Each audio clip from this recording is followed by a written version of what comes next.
Good morning from Panhandle Outdoors, America's only daily outdoor TV show. Your source for fishing, hunting, and information for folks who enjoy the great outdoors. Now sit back, relax. It's Panhandle Outdoors.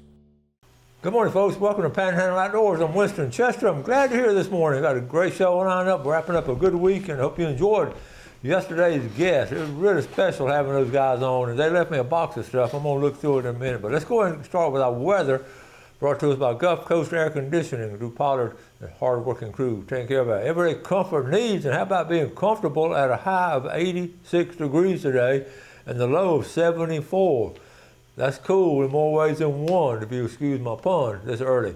We're looking at water temperature at end of the pier, brought to us by Maranta Coffee Company. I saw Ariel the other day, and she's doing well. She's coming on week after next. We're getting ready.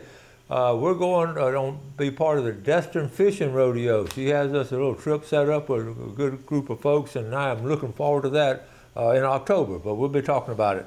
86 degrees at the end of the pier. River readings brought to us by Panama City Coca-Cola, the Apalachicola Bluntstown, 7.2, and looking pretty steady right there. And the Choctaw Caravelle, 3.4, and dropping out pretty strong, 3.4 and dropping. Tide chart brought to us by Kent Forest Lawn. Finally, a little bit of a decent tide. We have a high tide at 1:15 this morning. It's going to be low right around lunch, about 12:15, and they'll be coming in the rest of the afternoon. So you'll have a good falling tide this morning and pretty strong incoming tide later on this afternoon. Fish and game time brought to us by Blue Water Outriggers in Port St. Joe. 4:01 to 6:01 this morning, and 4:24 to 6:24 tonight. And marine forecast to be coming northeast at about 5 to 10. And don't forget now, it's a Friday in the fall, and so you know what that means throughout the Panhandle. Friday Night Lights. So try to run by and run out the ball game and support your school and community, and some good times, and just be supportive, and you know, it's really it's always been very special to me, and it always continues to be that way. Now I'll be tonight at the Tommy Oliver Stadium, Mosley, and Bay High. That rivalry goes way back. I've been part of that as a coach, as a dad, and just all kind of ways. That Mosley, Bay High game's always been a good one. Looking forward to it. Let's take a break. We'll be right back. Okay, welcome back. Again, like I said, I hope you enjoyed our guests yesterday. It was special to me, especially to have those guys come on. I've known them a long time, and good guys. But they left me some goodies in a box, and I got a chance to look at it this morning. Check this stuff out, folks. Look at here. How about, is that not cool? Florida Highway Patrol, State Trooper. So I'm going to just keep this in my truck. In case I get pulled over, I'm just going to pull it out and let the state trooper see it as I'm drinking water out of it and all. But my biggest problem now is I use my Panhandle Outdoors one or my state trooper one. I like it. Thank you guys. Let's see what else. Okay, I won't bring out everything, but they left a lot of stuff for Jeff and I. Got one of these mouse pads. Can y'all see all this stuff? Look at here. Okay, little keychains. I know y'all want some of these mouse pads.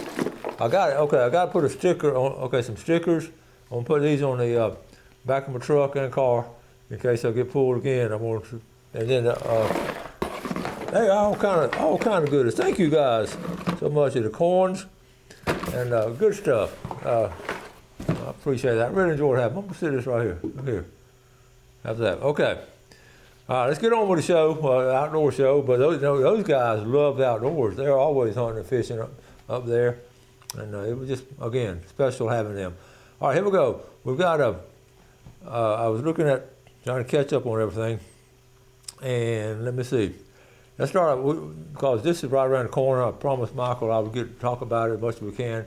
The benefit tournament with Seasons of Hope. It's about 2 weekends from now, I believe, or 3 weekends. September 13th, be 3 weekends, and 2 weekends. So anyway, you know about it. It's going to be Sunjammers on Beck Avenue, and the registration and weigh-in, and it's one of these win-win things. They just raise money to give to these programs and these kids to make it better. It's as simple as that, to make things better. The 8th annual. They've been doing it 8 years now. Wow. Okay. I think I showed Brad with his camping right there. Let's see, let me see. I might be on my wrong track here. Okay, here we go. They got a new park manager, Robert Longo. He's at the he's at St. Joseph Peninsula State Park, but he's been with them since 2013. Been down to Gasparilla, the new park ranger there, and he's deeply passionate about Florida wildlife, committed to preserving the state's natural and cultural resources. He holds a bachelor's degree in sports and recreation from Florida International. He and his wife Ashley have 3 children. And outside of work, he enjoys volunteering at youth sports and an avid fisherman. Man, he's in a good place right there. Here he is right here. Robert Longo, welcome up here to God's country up here, Robert. If you love fishing, you're in a great spot. And this area behind him, you can tell that's controlled burn right there at the state park. All right. This is interesting. Teaching a child not to step on a caterpillar is as valuable to the child as it is to the caterpillar. That's profound right there when you're working with young people and kids and all, and they don't really, a lot of them just don't know any better. They see something and get scared, but just teaching them those things right there. This is a men's conference they're having next month, actually 1 month from now, from this weekend, up there at the Chipley First Baptist Church, September 28th. And a good men's conference. I looked it up. If I can, I would like to go to that. Okay. When God created ducks, he said, waterproof that chicken and give it a kazoo. And if you've had an opportunity to hear a lot of ducks out in the wild, it does sound like a bunch of kazoos. They're just, they're quacking and making all kind of noise. And they're a lot of fun to be around. We've talked about Roland Martin before. And we've been on the show as a little when I interviewed him and all. This went way back when he first got started, and he was doing a seminar. But check this out. That's Roland. Look at him. He's got it. And what happened? Obviously, he's in a group of folks. It looks like a wine and cheese kind of folks. They don't look like a cold drink and bologna sandwich kind of folks. But he's got him a fish on here. But look at the looks on their faces. Wow, he does have a fish. Look how young he is. That was a long time ago. And they didn't want to they got a little, some of them got the suits on, dressed in all kinds of stuff. But anyway, Roland Martin, he's a legend in the fishing world, and he's always, anytime I see something on him, and Bill Dance and those guys right there, they were the beginning of the bass fishing tournaments and all, and it really made a big impact in bass fishing. Let's take a break. We'll be right back.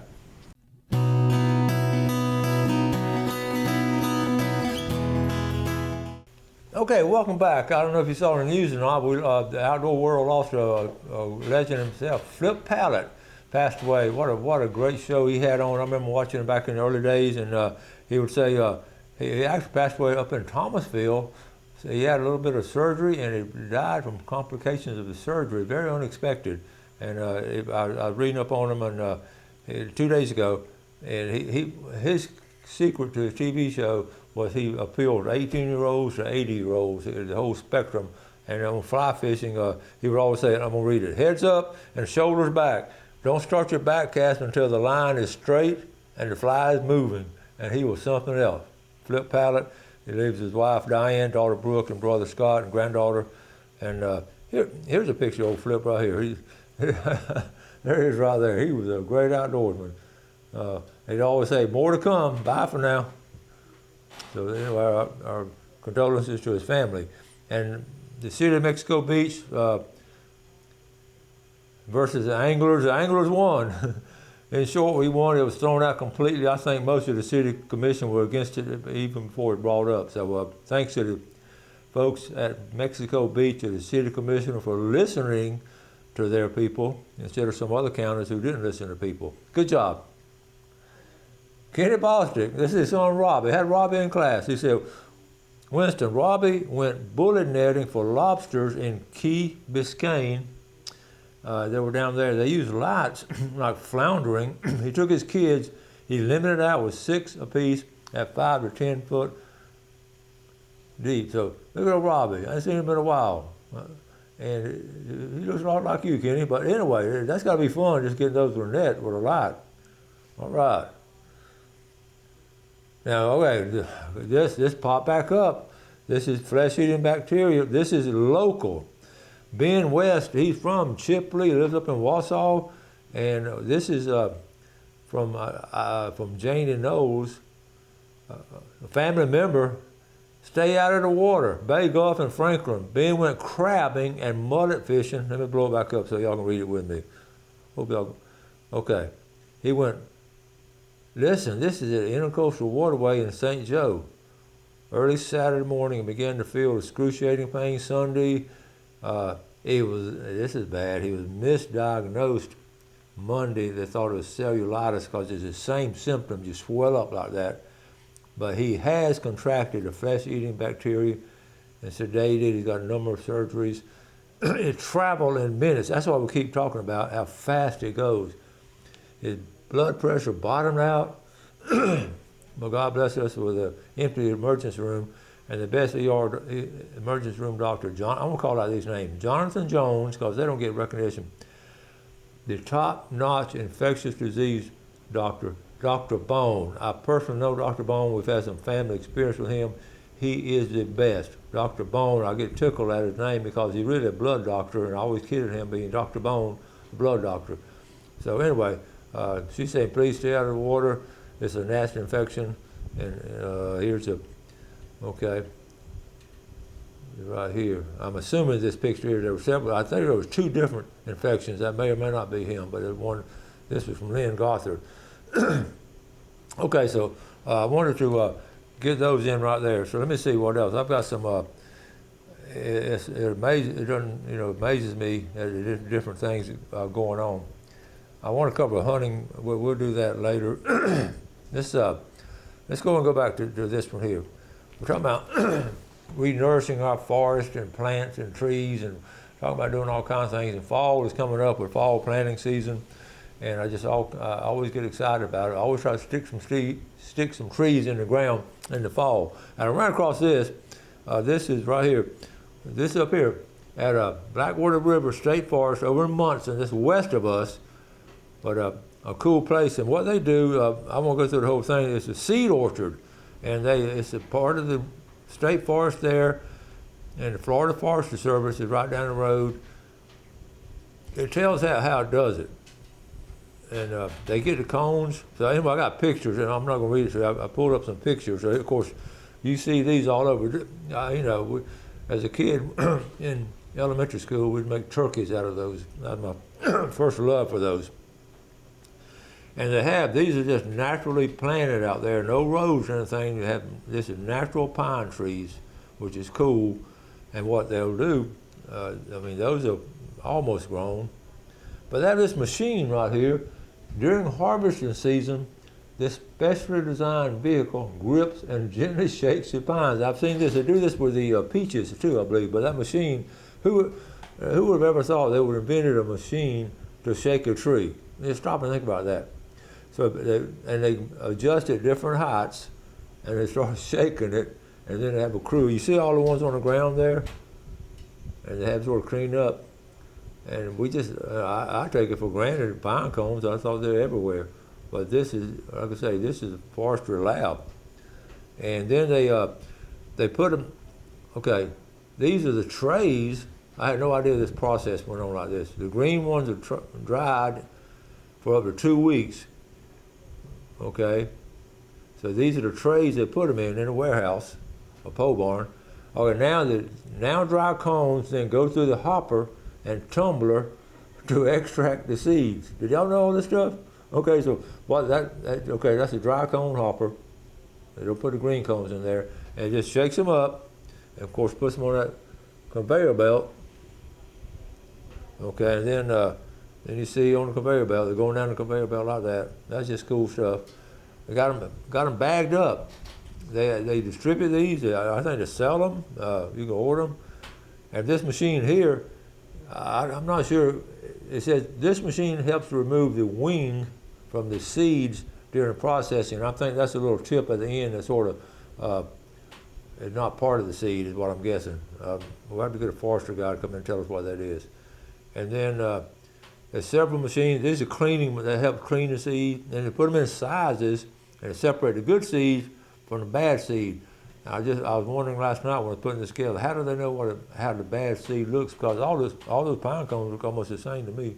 But isn't that amazing at the process and how the science has gone that far doing that? So anyway, the seedlings and all that they do, that they plant, they actually, you get little seedlings, and pine trees are just so natural. I love them here in the Florida Panhandle.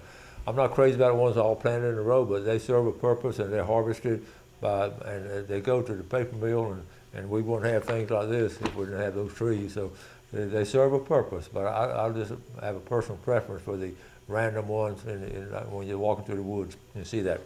All right, I've got some good comments on people. Really are very appreciative when I draw the name out of here, and I hope to draw more names, but y'all keep sending them in. So here we go. Let's start with Gene's Oyster Bar. Good fried mullet plate from Gene's Oyster Bar. From Lynn Haven, Ted Gagney. Ted, they've been watching the show a long time, he and his wife. All right. And let's go down to Tarpanock Seafood. By the way, they're doing good down there. I talk to people all the time that especially live in a cove area that run over there once or twice a week, get fresh fish. Simple as that.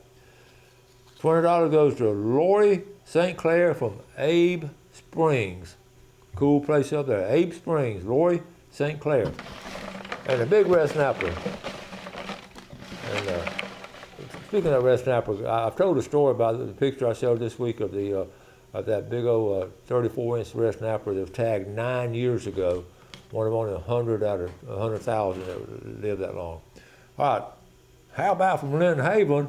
How about Phyllis Brookins? Phyllis is one of our viewers that is so good about giving us feedback. I've known Phyllis and her family for a long time, and she's a real estate agent, and she watches the show, and I hear from her pretty regular, always good positive things. So Phyllis, you are now being rewarded with a big red snapper. All right, let's take a break. Come back with our famous Friday fishing forecast.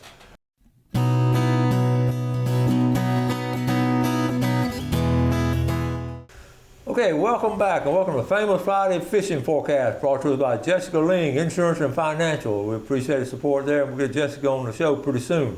She's always got a big smile on her face. And by the way, some of that Florida Highway Patrol stuff, those patches and all, if you want some, I'll try to get them to you. I'll meet you somewhere and give you some of that stuff. That's cool stuff. And I'm not going to give you my mug. I'm going to keep the mug. Also now, Monday is Labor Day. We got a 3-day weekend coming up. We'll have a good video on Monday. We won't be in the studio Monday, but we'll have a good video. Come back on Tuesday now. We'll have a Crime Stoppers, Rusty Russell and Miss Peel from the Sheriff's Office be on that the drawing, a month-long drawing for September where you buy the booklet and then they've called out the numbers and all. It's coming up. They're going to talk about that. The Crime Stoppers, looking forward to having them. And some more good guests coming in next week, and some interesting good stuff. All right, let's move on to the first thing I want to talk about again. We'll try to keep it seasonal, and I've talked about it a lot, and I'm not going to talk about it that much more because the season's winding down. Just a couple of weeks left in the scallop season, but everybody I talk to is getting their limit. But now some people, and in fact Walter and them, they just got enough the other day just to eat for supper. A little bit over half a bucket. 3 of them out there. They could have got 6 gallons, but they got enough to eat for supper. And people are doing that now because of abundance and trying to save some. And again, people ask where to go. Let me zoom in here real quick. Where to go?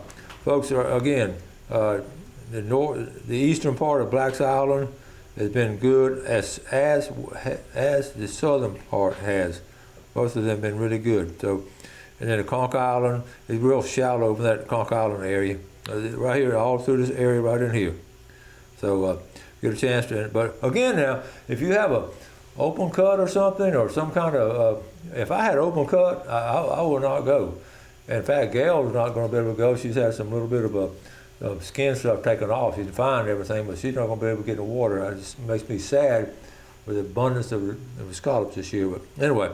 It is what it is. Let's move on. Mullet are jumping. Mullet, they're getting ready to ball up, as the old timers said. They're getting ready to ball up, and I see them out in front of the house, and they're just big schools of them now, and that's literally what they're doing. They're getting up in schools like a big old ball, and then they're going to start heading on out. But that'll be in the fall. But they're beginning to, and they're getting fat, getting chubby, getting healthy, as the old timer said. Also, I want to mention the redfish are doing good. Still catching Spanish.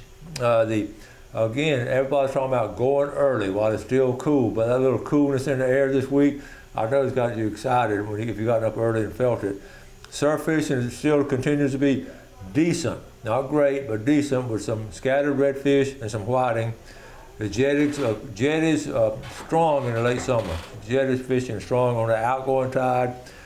Near shore, the mahi bite continued as it did last week. I mentioned the mahi going to freshwater. I mentioned last week Lake Seminole with the hybrids and stripers.